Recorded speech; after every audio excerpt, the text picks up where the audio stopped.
Lots of things can happen in just a few days, and that's exactly what happened. Things happened. So let's find out what things happened in video games over the last few days.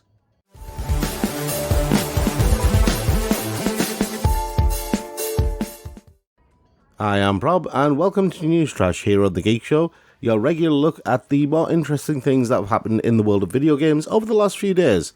So what's been happening this week? Well, my new favourite game of this year has come out this week, which is Forza Horizon 5, and according to Xbox boss Phil Spencer, the game has already racked up 4.5 million players, making it Xbox Game Studios' biggest ever launch day. Phil took to Twitter on Tuesday night to praise the launch and said it was the biggest the publisher has seen to date. He also stated that the game was tracking much higher than Forza Horizon 4, and claimed that Xbox's vision of having players across different devices was actually paying off. Kudos to Playground Games, their open world racing series. It's amazing. It is just a massive leap up in terms of quality and diversity. They're even bringing in sign language, American Sign Language and British Sign Language, which will be a picture-in-picture thing. Meanwhile, Phil Spencer has also said that Xbox is looking to buy social and casual game developers. This is according to an interview with Bloomberg. He wants the Xbox's first-party software lineup to include more casual content with a broad appeal. In a quote from the interview, Phil Spencer said, "When I think about the kinds of genres that are usually associated with Xbox, yes, we have Roblox, we have Minecraft, we have FIFA and Fortnite, but we want to continue to invest in more social casual content that's out there. We have a lot of ambition." Now, this is an interesting move from Xbox and Phil Spencer, because it's very clearly aimed at those more casual games that you see in the App Store and the Play Store and things like that for mobile devices.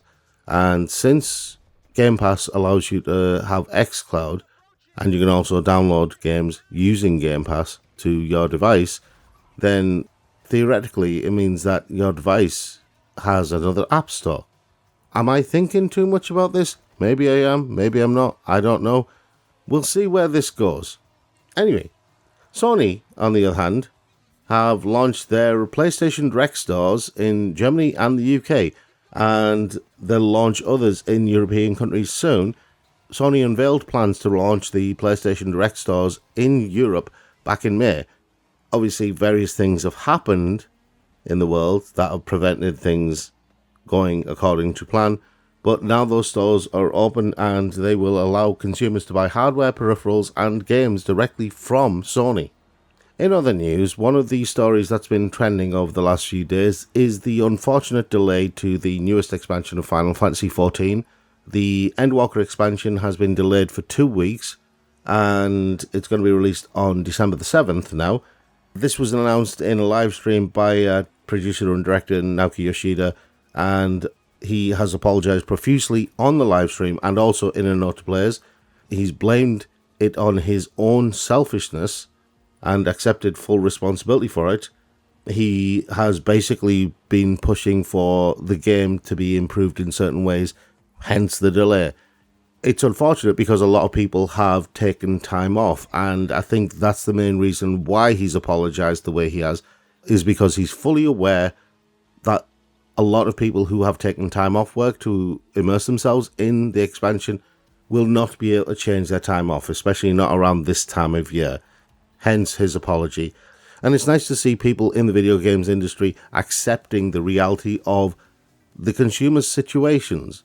This is the main reason why Yoshi P has so much credit with fans of Final Fantasy XIV, in fact with video game fans in general. In a sense, he's a bit like the Tom Hanks of video games, in that if Tom Hanks punched a nun, the first question you'd ask is, what did the nun do to Tom Hanks? Yoshi P is a bit like that. The expansion has been delayed. As I said, it is unfortunate, and we do feel for the people who are unable to change their time off. For the majority of people, the other truth is also that they would rather see a good game on release rather than a rushed bad one. Nobody wants another Cyberpunk. Something else that came up was this rumour, which comes from Tom Henderson of Video Game Chronicle with some additional bits from Andy Robinson. EA has apparently greenlit a Fight Night revival, but it's on hold. According to the article from Tom Henderson, the new game, codenamed Moneyball, has entered early development and will resume after UFC 5. This is one of those classic boxing franchises.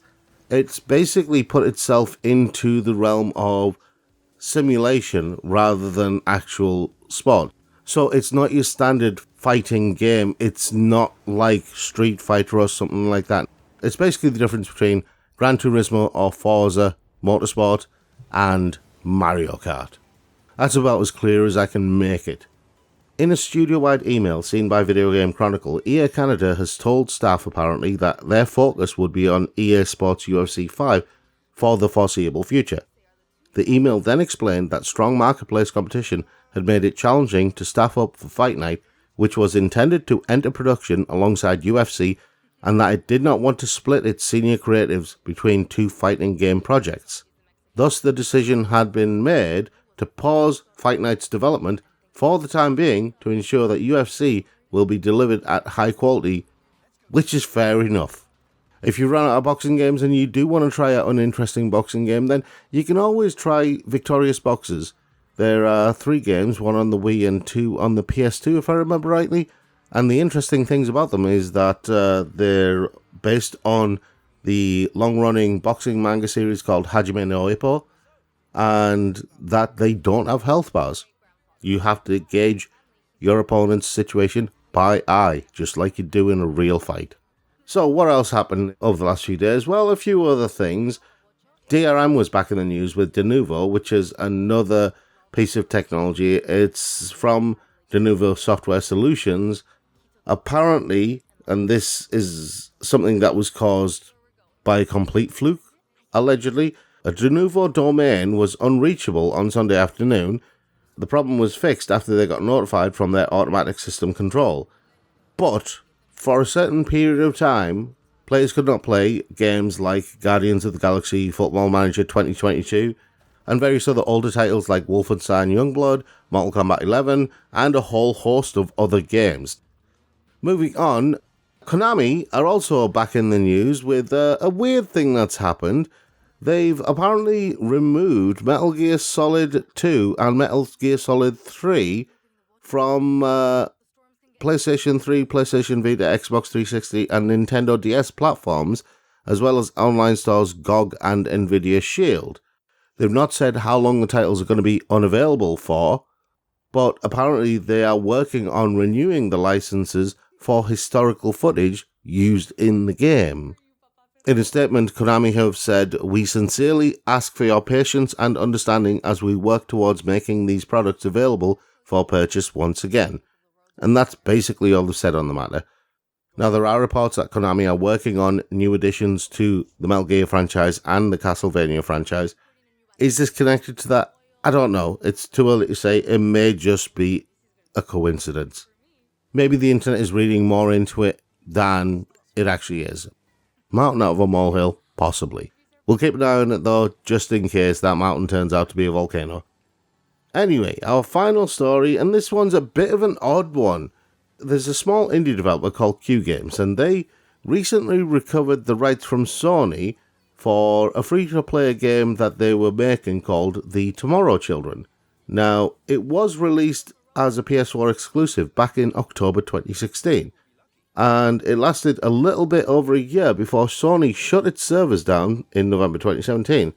But despite that, the game has continued to have a cult following, with players keen to see its return, and Q Games have told IGN in Japan in September that he was trying to get the rights back. It appears that they've been successful, and the game is going to be making a comeback. According to CEO of Q Games, Dylan Cuthbert, this is a historical move from Sony Interactive Entertainment, and he stated that he would like to thank first and foremost the fans of The Tomorrow Children, without whom they would never have had the confidence to keep pursuing this deal. According to Cuthbert, our fans are some of the most amazing gamers out there, and every day for the past 4 years they have kept the dream alive.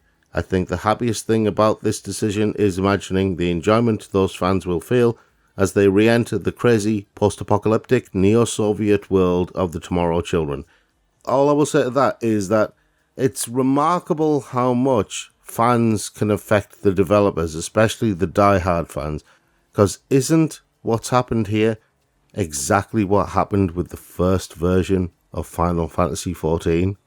I'm going to leave you with that thought. It's nice when developers and players work together. So that's it for this episode of News Trash. If you have any things to say about any of the stories from today, then leave us a comment down below. We are always interested in what other people have to say about the things that we cover, or the things that we find interesting. If you're interested in some interesting discussions about video games, you can check out our Impossible Mission series. If you want to find out what's coming out this week and find out what trailers caught our eye, then check out Trailer Trash, which is out every Monday. If you want to support us, then you can check out our Patreon. We've got some exclusive stuff on there, like Director's Lottery, and also, if you're a Doctor Who fan, there's some interesting stuff about Doctor Who on there as well. So that's it for this episode of News Trash. I'll see you again next time. Until then, thanks for watching.